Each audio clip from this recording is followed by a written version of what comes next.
My trip wasn't starting the way I like. I had to be in Minneapolis Thursday and Friday for a convention. When we were younger, Martha, my wife, would take half a day off to make sure I had plenty of good memories to last me the entire time I was away. This time, she simply kissed me goodbye on her way to work. My name is Jake Robinson Jr., for short. I am 49 years old and married to my wife, Martha, for the last 24 years. We have 2 children, Ross, 22, and Amelia, 20. Around 3:00 p.m., I left work and drove to the airport. My flight was at 6:00 p.m. Since I hated to be late or worry about missing my plane, I always got to the airport early. This time, everything went just fine, and I spent an hour waiting for the boarding call. Because of the poor weather, the plane coming from Minnesota was delayed. A snowstorm was heading our way. After a delay of 45 minutes, we finally boarded. Half an hour into our flight, I sensed the plane bank left. At first, I thought it was correcting its heading, but I soon realized that it was turning around. True enough, the pilot informed us that the snowstorm was making a landing impossible at Minneapolis Airport, and we were heading back home. Back at the airport, I rushed to the airline counter to reschedule for a flight the next morning. I was lucky enough to grab one of the last available seats. I would be late for the convention, but I would get there. As soon as I had a seat confirmed, I got on the phone to inform my contact in Minneapolis that I was delayed and arriving the next day. I also left a notice on my boss's voicemail. I then called home, but Martha did not pick up. Although it was a bit after 8:00 p.m., the house was dark, and Martha's car wasn't in the driveway. I guessed she decided to work late or go to a restaurant. Now that our youngest child was away at college, the house would feel empty. I left my luggage in the car and went in. I heard voices coming from the living room. Strange. I headed that way and realized that the TV had been left on. That meant Martha came back home after work, because I'm sure the TV was off when I left for work. I turned it off and looked around the house for her. No sign of her. I called her cell. She picked up after a few rings.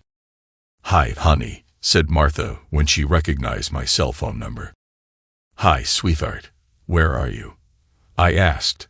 It was such an innocent question, the kind of question I asked so many times in our marriage. I didn't ask it to pry or to be nosy. I simply asked to know where she was. "Where else, dum-dum?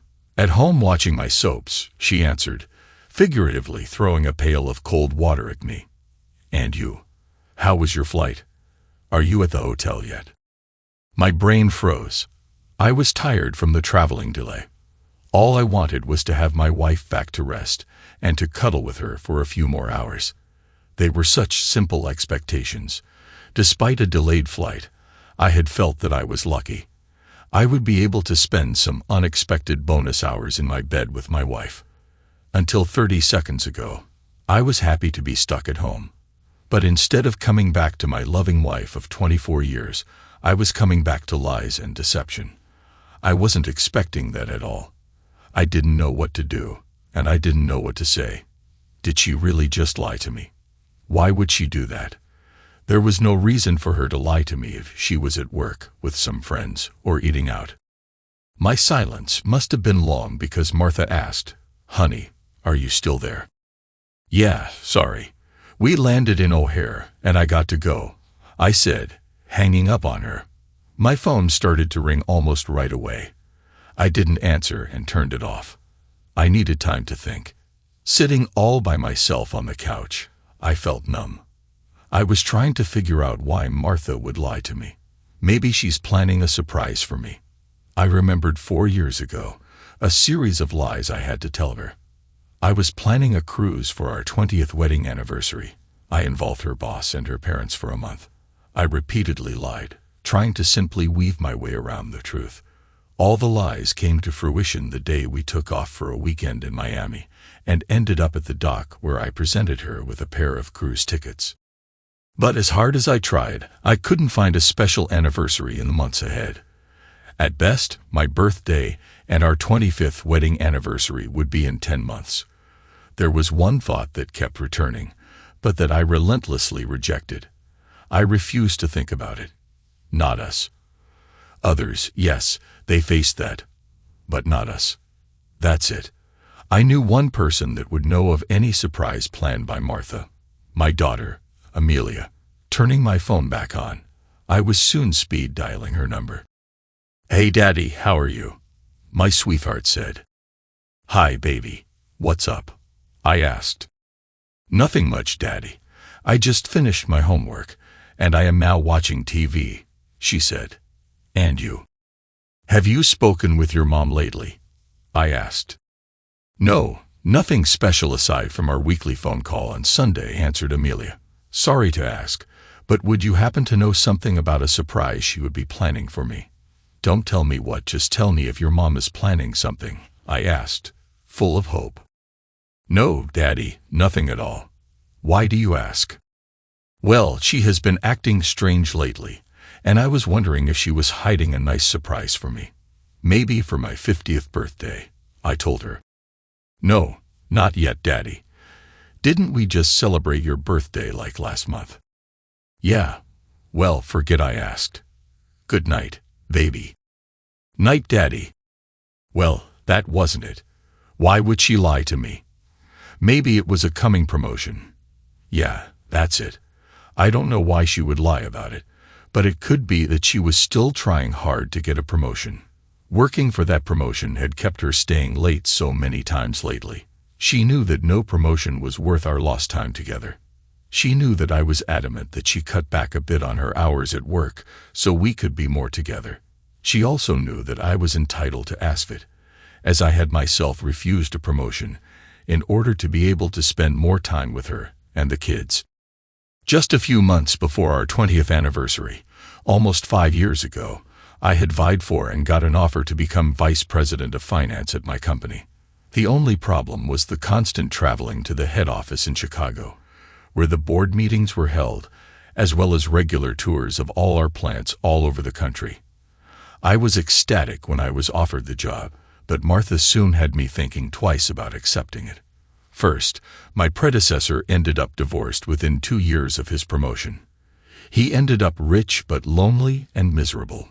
My 2 kids still had 2 and 4 years in high school left, and they still needed both parents' guidance and support. Martha didn't relish becoming the only one involved. We talked about it for a full week before I realized that I was about to lose sight of the most important thing in my life, my wife and my kids. I turned down the promotion. That's why I didn't take it too well the last few months when Martha started working really hard toward her own promotion. For Martha, it wasn't the same. The kids were in college, and there was only the 2 of us. Her promotion would mean a bit more traveling, but nothing that would affect our life much. We could probably schedule our own traveling in the same time period to minimize our time apart. The problem was the many hours spent working overtime toward that promotion. Just seeing your wife 1 or 2 hours each day for a whole week wasn't very satisfying to me, and that's without talking about the nosedive in our lovemaking. She even spent many Saturdays and some Sundays at work. When she was home, she was simply totally exhausted. I'm not even sure when was the last time we made love. 3 weeks ago. Last month. We are not young anymore, but it was pathetic. So I wouldn't be surprised if she were working when I phoned and lied to avoid my complaint. Of course, that is unfair as I was traveling too, and understood that some overtime would hurt nobody. Well, there was an easy way to find out. I grabbed my phone and dialed her direct line. T-Bolt Advertising. Robert Turble speaking, answered my wife's colleague. I was a bit taken by surprise. They don't work in the same room, and I sure wasn't expecting anybody but Martha to pick up. But Robert was a good guy, and he would tell me if Martha was around. Hi, Robert. Junior here. Hi, Jake, answered Robert. He was never able to use my nickname. Why would you phone me here when you and your wife are spending some vacation time together? Decidedly, I was going from surprise to surprise tonight. Vacation? What vacation? Hey, sorry to bother you at work, Robert.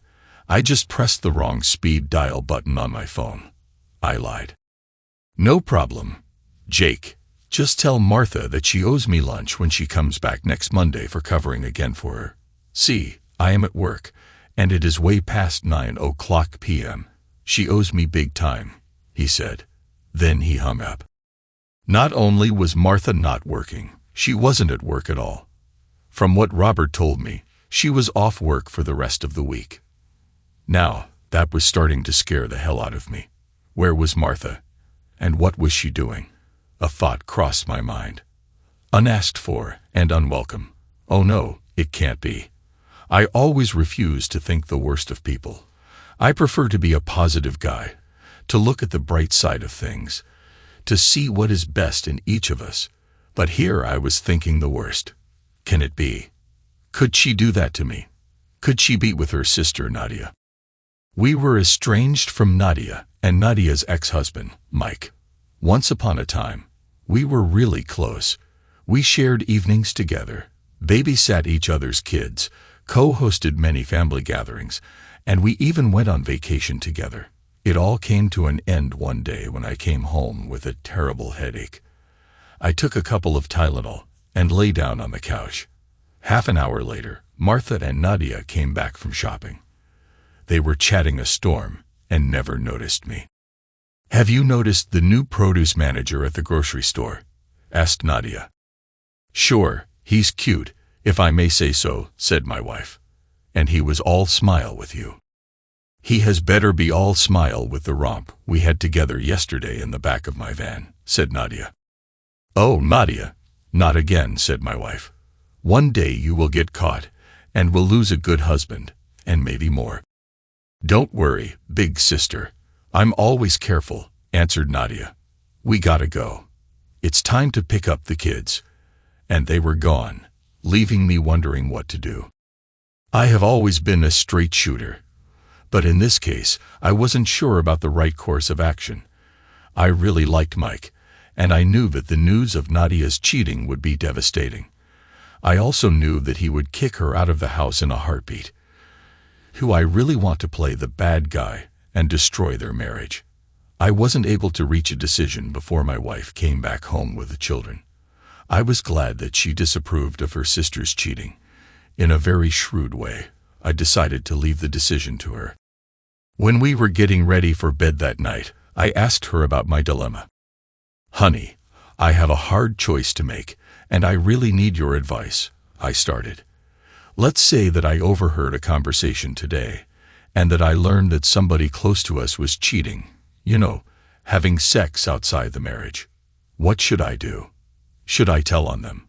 Should I get mad at the cheater?" Martha looked at me, unsure at first about what to say. "Well, it might depend on the circumstances. Is it a one-time mistake, or is it an error while drunk?" "There are so many possibilities," said Martha. "Let's say for argument's sake that it's Mike, and that he picked up a woman in a bar," I said. "And I know it is not the first time either. Should we let it slide and not say anything?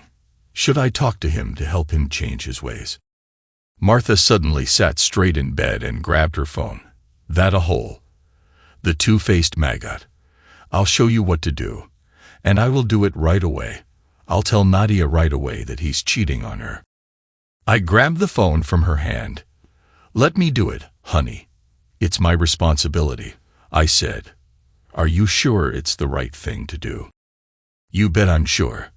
I hope she kicks the maggot out of the house." Martha then turned toward me. "And we won't let him stay with us. He can find another place. I don't want a cheater in my house." "Lucky for me," Mike answered the phone. "Hey, it's your favorite brother-in-law here. Sorry to phone this late, but I have something really bad to tell you," I started. "Favorite brother-in-law? You're my only brother-in-law," said Mike. "What is so important that you phone this late?" "I overheard a conversation today, and I have very bad news. World-shattering kind of news. Your better half is not all yours, if I may say so. Your spouse is cheating on you. It happened yesterday, and it wasn't the first time either." Mike was silent for a long time on the phone. "I can't believe it. he finally said, his voice barely loud enough. "Are you sure you were speaking about my Nadia?" "Yes, I heard the confession from the horse's mouth itself. Bragging is a better description than confessing, if you get my drift. And I didn't hear any sign of remorse. It was like describing a game of hide and seek. I am really sorry to be the bearer of such bad news. I will let you deal with it in your own way, but don't hesitate to phone. We will be there for you and the kids." "Thanks," and Mike hung up. Martha had tears at the corner of her eyes. She sadly smiled at me. "I am so proud of you, honey. It takes courage to be the messenger of such bad news," said Martha. "Can you please hold me? I feel so lost and scared." I took her in my arms and started to rock her gently. "I wonder if they will go to therapy?" I asked after a little while. "I believe it wouldn't do any good," said Martha sleepily. "Once a cheater, always a cheater." "You're right. Night." I was drifting towards sleep when the ringing of the phone woke me up. "Yeah, hello," I said, yawning and speaking softly, trying to avoid waking up Martha. "What the hell? What did you tell Mike?" asked the very angry voice of Nadia. "Just the truth. I told only the truth," I said, glancing at Martha, who was waking up. "I talked about it with Martha this evening, and we decided it was better to tell the truth, however upsetting it might be." "I can't believe my sister would rat me out," answered Nadia, her voice full of venom. "Sure she would. She was about to do it herself. But I took the phone from her, and I decided to tell your spouse myself," I said. "We agreed that cheaters should pay the price, whatever that price is." Nadia started to cry. "But what can I do?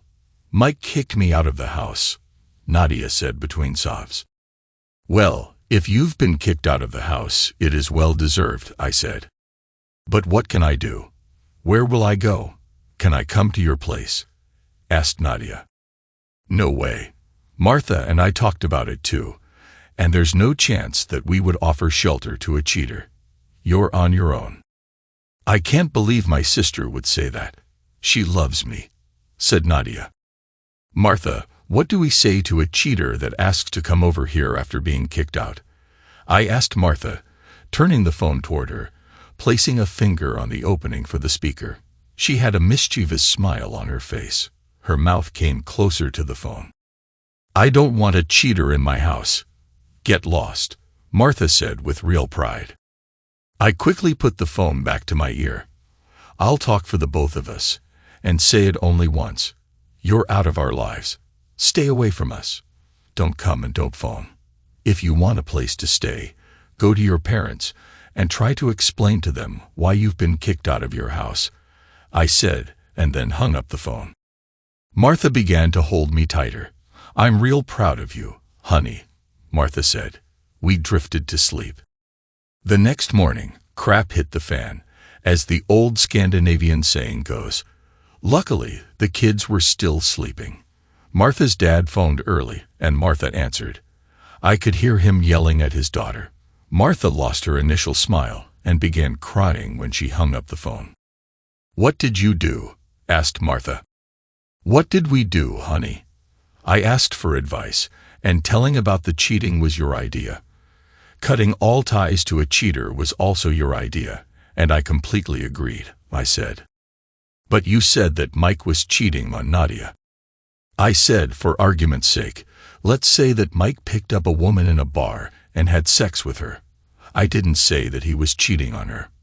Anyway, what's the difference between Mike cheating on Nadia or Nadia cheating on Mike? I asked Martha. "Well, Nadia is my sister," answered Martha. "So you say that it is all right for her to cheat on her husband because she is your sister. Is it a family thing? Do I have reason to be worried?" I said, exasperation clearly audible in my speech. Martha was speechless. "Honey, I'll say it once, and you better believe me. That sister of yours is a bad role model for our kids. I don't want her around, and I don't want you to have anything to do with her. She is not welcome in this house and around our kids," I said. That was 3 years ago. I know that Martha was still seeing her sister once in a while, but it was a forbidden subject in the house. It was no surprise for me that she would go visit her sister while I was gone, and that she would hide it from me. She was still somebody not very likable, but Mike bounced back from the drama and was soon to be remarried. A lot of my resentment was gone, and I was glad not to have her around. "Martha, we should talk about it. It's not a pleasant subject, but it would be easier on us to clear the air." I am pretty sure that she felt bad lying to me about that when I didn't care anymore. I was facing a crowd of at least 1,000 attendees at the convention. They were all looking at me, an anonymous crowd without faces. I took a deep breath and started my expose. Studies reveal that there are two kinds of people in the world of tissues. There is the first group, the denialists, the people that blow their noses, don't look down, and dispose of the tissue right away. And there are the people that face reality. They'd blow their nose and look inside the tissue. Somebody in the crowd was waving its arm to attract my attention. It was Dave Milland, Martha's boss. "Yes?" I asked. "Well," he said with a smirk, "face this reality. I had sex with your wife." Just behind him, an all-smiling Jake Turnbull stood up. "Me too. I screwed your wife." A third guy, unknown, also stood up. "Me three," and he started to laugh loud. "No, not really. I just always wanted to say that." And the whole crowd started to laugh really loud, 1,000 unfriendly faces smirking at me. I sat up straight on the couch. Damn, I had fallen asleep on the couch. I swiped the drool from my face and got up. I looked at my watch. It was midnight. I must have dozed off for over an hour. Maybe Martha came back home while I was sleeping and didn't see me, as I wasn't supposed to be here. I went to the bedroom, but there was no sign of her. And then I remembered that she was probably with her sister. I wanted to phone Nadia and ask for Martha, but I realized that if I knew where she lived, having picked up her kids there a few times, I had no idea what her phone number was. Or do I? I gripped my smartphone, and just as I was about to go to my contact list, I saw the app's icon for F-Phone. I had that installed on both our smartphones last year when I lost mine somewhere between New York City and Cincinnati. In a matter of seconds, I had the location of Martha's phone. Mills Lake. What the hell was she doing in Mills Lake? Nadia was dead broke, and certainly had no money to buy or even rent a place in Mills Lake. It was a very exclusive community, with most cottages worth many times over the cost of our house. I used Google Earth to pinpoint where she was exactly. Her location wasn't in the village proper, but seemed on a very secluded estate surrounded by a large stone wall. What was Martha doing at a millionaire's place? Mills Lake was about an hour's drive from town. I had to know what she was doing there. I was not ready for a confrontation, if ever, and I had to find out what she was up to. If I were to simply ask her, she would probably lie, as she already did. Within minutes, I was in my car. All the time I was driving there, I kept kicking my butt for refusing to believe the worst from Martha. I should have looked right away at the GPS locator of her phone instead of finding excuses for her lies. When I arrived at Mills Lake, I still didn't know what I wanted to do. I didn't know what to expect. I kept hoping for a simple explanation. I drove toward the estate where Martha was. Dan, there was a huge gate blocking the entrance, and I sure didn't intend to drive there and buzz the house asking for my wife. I looked around, and a parked car along the road would be an eyesore for the locals and would certainly attract a police car or whatever security guards were working for this select community. I drove a bit before I found a wooden trail where I could park the car. I didn't even know how I would climb that wall. That's when I realized that the estate was fronting the lake and that there might be a way to access the property from that side. I soon found a pedestrian access to the lake. At the shore, I wasn't even sure which huge cottage Martha was in. I had to keep checking back on the GPS locator. I finally arrived at a big mansion. There were still some lights on at the mansion, but it was coming from the second floor. The first floor was dark. One drape was open, and light was pouring out that window. I found a tree and climbed high enough to have a look inside the house. I first saw a man wearing a white terrycloth housecoat. I didn't recognize him at all. He was older than myself, maybe 60. He moved away. A few minutes later, a woman appeared, and I instantly understood why Martha was there. It was Nadia. Her own housecoat was open, and she looked outside while sipping champagne from a flute. She was naked underneath the housecoat. Well, she was still a very good-looking woman at 40. She still had a flat tummy. So I was right. Martha was with her sister. I wasn't surprised to learn that Nadia was after a sugar daddy, knowing that the divorce had been hard on her financially. But I didn't really like learning that Martha was dragged into that kind of life. You never know what can happen with these people. The man I first saw came behind Nadia. He gently grabbed her. He took the glass of champagne from Nadia and left it out of sight on his left. I should have climbed down from the tree to avoid seeing my sister-in-law without her clothes, but I didn't. The old man still had his housecoat on. The man started acting like an animal. I am really old-fashioned. For me, love and sex are simply two sides of the coin of a union between a woman and a man. What I had just witnessed was totally devoid of love. I didn't like Nadia, but I would never wish something as bad. A bit embarrassed by the sideshow, I was about to climb down when the couple moved away from the window. That's when I caught a glimpse of Martha. She was sitting on a couch further back in the room, a silly drunken grin on her face.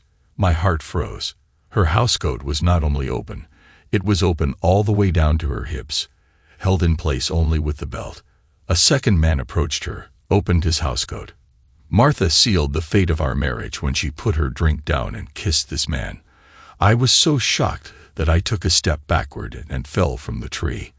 Branches broke my fall, and I wasn't hurt too much when I landed. Luckily, no one heard my fall or no one was bothered that I fell like a zombie, tears streaking down my face. I limped my way back to my car. I was hurt, really, really deeply hurt. Not from my fall from the tree, but from my fall from grace, from the loss of my love. I thought for a few seconds to rush to the cottage, break down the door, and cause as much mayhem as I could. But the idea of spending the next 3 to 5 years in jail for breaking and entering, and for assault was not very appealing, to say the least. A mix of emotions was fighting in my head as I walked alone through the night. There were no more denials in me. There was just a sense of loss, an immense sadness, and a rising anger that I didn't dare risk to let loose unless it overwhelmed me and screwed my life even more than it was. I knew that even if my anger turned to rage, I would never do something that would physically hurt Martha. But I almost did. I could have simply driven home, packed my stuff, and left her, living in a no-fault state with our own wages, and no more underage kids living at home. The divorce would be straightforward. Split everything 50-50, and bye-bye. But I needed a little payback. I played a few minutes with an idea and decided to go for it and see how it would play out. I took my phone and dialed Martha's number. As expected, she didn't pick up, and I got her voicemail. I was hoping that she would check her voicemail immediately after I left it, just in case. "Hey, honey," I said. "You didn't pick up the house phone, so I'm now trying your cell. I just wanted to tell you not to panic when you hear my keys in the door in a few minutes. It was a crazy evening, with a snowstorm diverting our plane toward Chicago, then finally being sent back here. They are not sure exactly when we will be landing, but I should be home 30 minutes after that. See you shortly." Now she must have heard the ping sound telling her that she had a voicemail. As we were in the middle of the night, she must be curious and distraught enough to receive a message this late. That is really out of character for me. Now she is reaching for her phone and going to voicemail. Please let her be drunk enough not to realize that I couldn't have used my cell phone on the plane. Now she is in a panic mode. She is about to get caught. She is not sure, but she thinks that she might just have time to jump in the car and beat me back home. All the while, she is dressing up real quick and probably answering questions from her sister and her lover. My phone startled me when it started to ring. I didn't think about it. It made sense that she would try to figure out exactly when I would be home. "Hi, honey. Sorry if I woke you up," I said. "It's all right. Are you on your way home?" asked Martha. "I should be there in about an hour, give or take a few minutes," I answered, knowing that it would be touch and go for her to beat me back home. But would she bite? "Okay. See you then," she said and hung up. Within a few minutes, I saw her car coming from the estate's gate and driving rather fast toward the interstate. Damn, she almost ended up in the ditch. She must be drunker than I thought. It is one thing to play with Martha.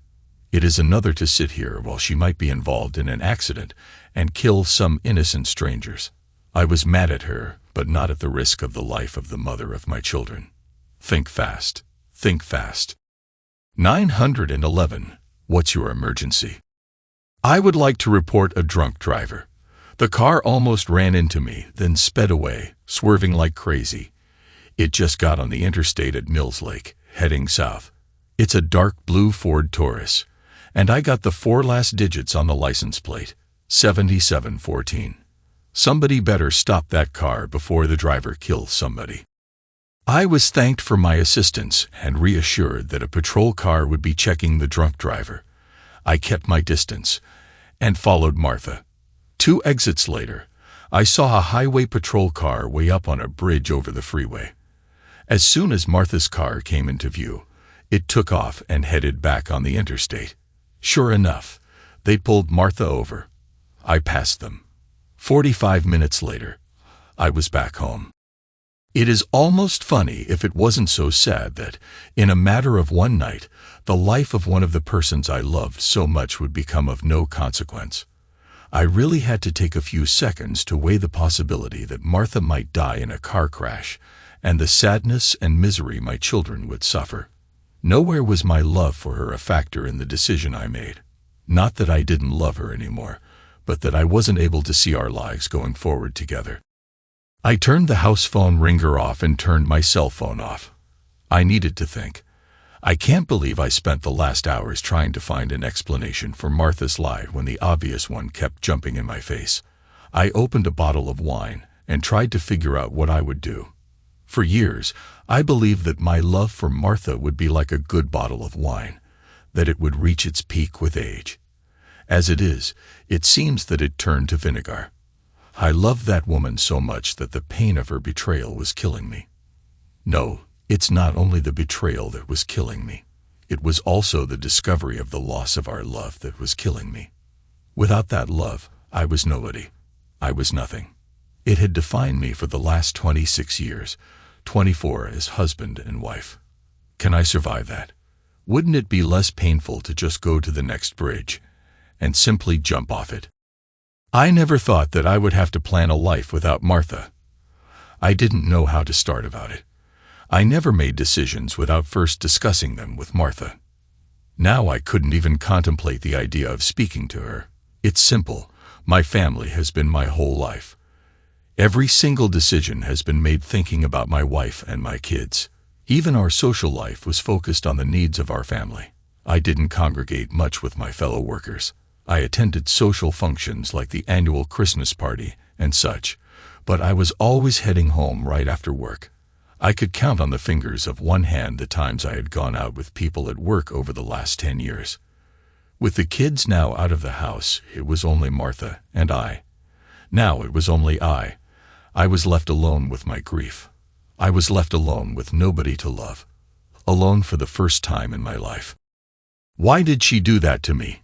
Why the deception when a simple divorce would have been still painful, but more respectful of all the years and happy moments we shared? When did she stop loving me?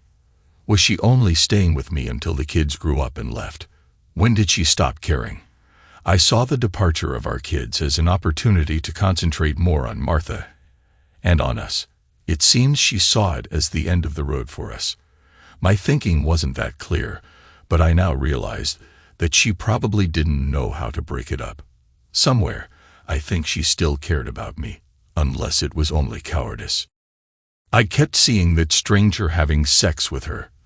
The way she kissed him without hesitation and started to have sex showed me how comfortable they were with each other, or how easy it was to cheat on me. Martha and her lover, me alone without love, brought only one thought. We were dead as a couple. Amidst my despair, my pain was a link to life. Pain reminded me of my loss, of better moments, of my kids. I must think about them. My kids saved me that evening.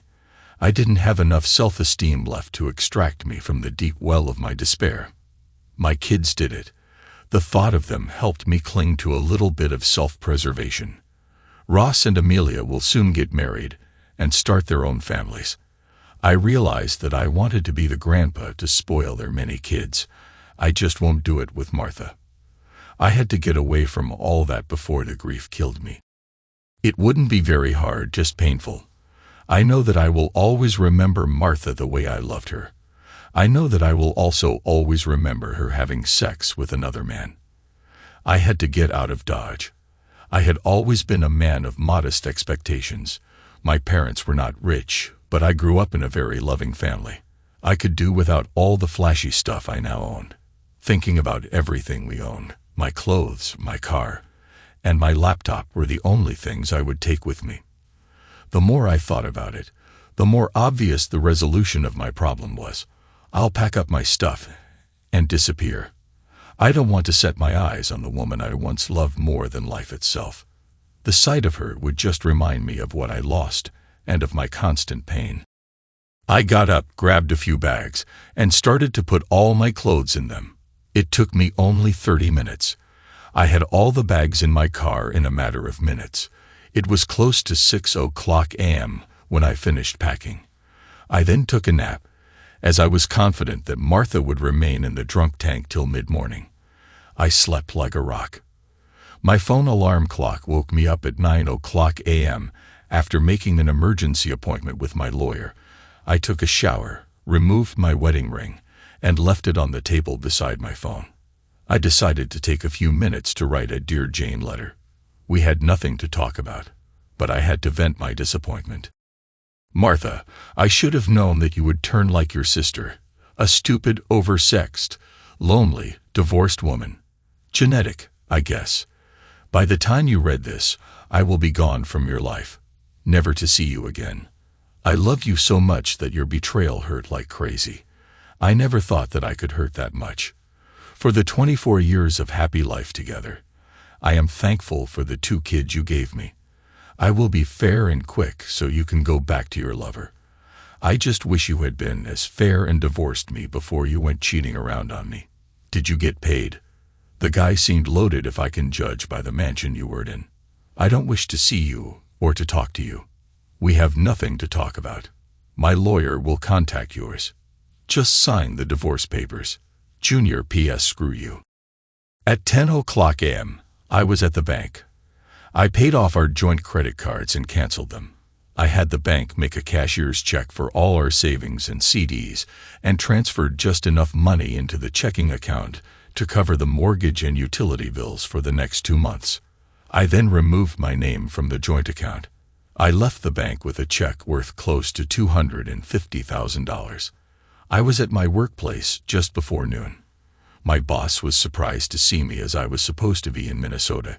He was even more surprised when I announced that I was quitting and moving out of town. My relationship with my boss is special. He is my boss because I refused the promotion, and he felt a bit awkward about it at first, feeling indebted to me. When he went through a divorce 2 years ago, I came into his office and told him that it was the reason I refused the promotion. Since then, we have been more equal partners than boss and employee. Listen, Jake, I have a proposition for you, he said. I'll accept your quitting from your current position, but I won't ask HR to terminate the employment and write you a check for your $401. Instead, I have an opening in our new optics division in Tucson. It pays less than you make now, but I hear that you can find a decent place at a very good price out there. We shook hands on that deal after he agreed to spread the rumor that I had quit my job. Next, I stopped at my lawyer's and explained that I was leaving Martha, plain and simple. He was to serve her with divorce papers and give her a power of attorney so she could sell the house that would become her 50% share of our wealth. My attorney tried to talk me into counseling as he was also a friend of the family, but he rapidly understood that I would be out of town, out of state, and out of a wife by midnight. By the end of the afternoon, I was on the road. I was very tired and stopped around 8:00 p.m. at a rather decrepit motel. Hey, what do you expect for $60 a night? All I needed was a place to crash. I dialed Ross's phone number on a throwaway phone I bought earlier. Hello. Hi, Ross, it's Dad, I said. What's that phone number, Dad? Asked Ross. Well, save it. It is my new phone number, I said. Any news from your mom today? No. Why? Well, I have to be direct with you, Ross, I said. I caught your mom cheating yesterday. Oh, Dan, Dad. Not her too. What are you going to do about it? It's already done, Ross. I packed my stuff. I cleared the bank accounts, leaving enough for her till she sells the house. I quit my job, and I am on the road heading south. I'm done with her. I will give her the freedom to fool around, but it won't be as my wife. She will be served with divorce papers later this week. There was a long silence on the line. Does Amelia know? Ross asked. No, not yet. Everything happened so fast. You're the first one to know. I'm not even sure if your mom knows yet that I left her. She wasn't around when I packed, I said. I'll phone you regularly. Keep me informed. Another silence. I love you, son. I am bushed, and I need to go. Love you too, Dad. My phone call to Amelia was just as sad. It was crushing my two kids to learn what their mother did to us.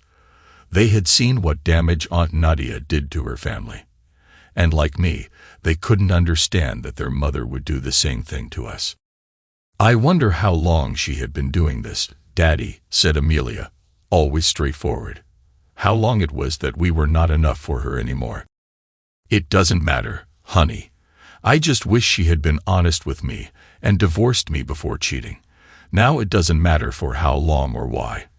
To me, all that matters was that I loved her, that I trusted her with my life, and that she betrayed that trust. Nothing else matters anymore, I said. Please don't talk like that, Daddy. Tell me you will be fine. I am all right now. Very sad, but I will get over it if I can avoid all contact with your mother, I said. I will let you know where I live. Can I come stay with you after my school year? Asked Amelia. I had tears in my eyes when I promised her that she would always be welcome to live with me. The division in Tucson was small, with only 30 employees, and the district manager was more a father figure than a ruthless boss. I liked the instant familiarity of the crew, and they made me feel welcome. Within a month, I had my eyes on a nice condo. I never was in contact with Martha, but I had regular news from my attorney and my kids. Moving on was anything but easy. There were some instances where it was really hard. First, my attorney informed me that she was ready to contest the divorce. She said that she didn't want a divorce and was ready to fight it to the end, even if it would bankrupt both of us. Fine, I told my lawyer. Forget the divorce. I don't care. It was only to give her a chance to move on with her life for the 24 years of happiness we shared together. Just tell her I don't want to have any more dealings with her, to have a nice life, and that I say, go choke on your spit. Can you say that because you are my friend? It will be a pleasure, but I will still bill you an extra $50, said my attorney. It was a bit harder dealing with the kids. One by one, I had to convince them that there was no turning back. The first snag was with Amelia. Dad, Mom went crazy when I told her I was going to live with you this summer, said Amelia. I told her that I would come and visit both her and Grandpa and Grandma. She was so weird that I had to avoid my phone for days. Martha also went to the deep end when Ross decided to split his summer between her and me. I never inquired about Martha. It was my way to move on and get on with my life. It was hard because I still had some feelings for her, mostly feelings about our lives before the betrayal. However, the kids kept giving me information about her. To my surprise, it seems that she was as depressed as I once had briefly been. That's simply unbelievable after what happened with her sister. It's simple. You cheat. It hurts the people you are supposed to love. It destroys your marriage, and you move on with your life. How could she be depressed when I went out of my way to make sure that she could move on without having me around? Her refusal to divorce seemed a way to avoid facing the fact that her behavior caused the destruction of our family. Stupid, isn't it? I had been in denial for a few hours. She has been in denial for the last 2 years. Knowing that the kids spoke regularly with me, she used them to convey her apologies for her behavior. From the information provided by my kids, I learned that it had been the first time she had let herself be dragged by her sister into a sexual escapade. I didn't really believe it. She apologized to the kids and indirectly to me for her betrayal. She admitted that it was intentional, that she knew well what would certainly happen if she went with Nadia, her lover, and a male friend of his. She told the kids of her shame when she thinks back about that evening. She had cold feet for a while, but decided to drink heavily to alleviate her shame and guilt. When she got my voicemail about my imminent return to the house, she had just finished having sex with her blind date. She was drunk when the highway patrol took her to the drunk tank. She believed that I would reconcile with her if she atoned long enough for her betrayal, and if she could let me know that she loves me through the kids. She tried to convince me that she would do anything to show me her love. I knew that the kids hoped that I would reconcile with her, but I didn't find it in me to even contemplate speaking with Martha. The fact that I was living so far away from their mother was also hard for them because they had to make a choice, her or me. Martha was always after the kids to tell her where I was living. All she knew was that it was in a southern state. Almost 3 years after I left her, she finally discovered where I was. One day, as I was leaving work, I saw her stalking the office. I was certain of my kids, so I didn't know how she was able to discover the city where I lived. I knew from my kids that she was sure that I would change my mind if she could meet me. I sure wanted to change her mind about that. She didn't see me because I left from a side door. I grabbed my phone and punched a number. "Hi, Louisa," I said. "You remember what I was telling you about my ex-wife? Well, she's here and will probably follow me back home. Be prepared. See you in a bit." I managed to walk in sight of Martha so she would follow me. When I pulled from the parking lot, I had Martha close on my tail. I drove around town a bit, stopped at the grocery store, then headed back home. Arriving home, I pulled into the driveway of my condo. I didn't have to get my keys as Louisa, a very pretty Latino woman in her early 30s, opened the door to let me in. 2 minutes later, the doorbell rang. Louisa, a toddler of 12 months on her hips, went to open the door. From my vantage point in the kitchen, I could see the surprise on Martha's face. "How can I help you?" said Louisa in her heavy Spanish accent. "Hi, I would like to speak to Jake," said Martha. "Why, somebody at the door for you," yelled Louisa as I was coming from the kitchen, acting as if I was surprised. Louisa handed me the toddler. "You take care of your daughter now while I finish the supper," said Louisa. I took the young one and turned toward Martha. Well, I can't say I never expected that, but it is still a surprise," I said, sarcasm dripping from my voice. "You know that I should thank you for what you did." Martha was looking at me, speechless. "If you hadn't betrayed me, I would never have moved to this part of the country, and I would still be in the cold, surrounded by concrete back in the Northeast. Now I live here, I have a beautiful mistress, and I am starting to build up new family memories with Louisa and Tamarita, my young daughter."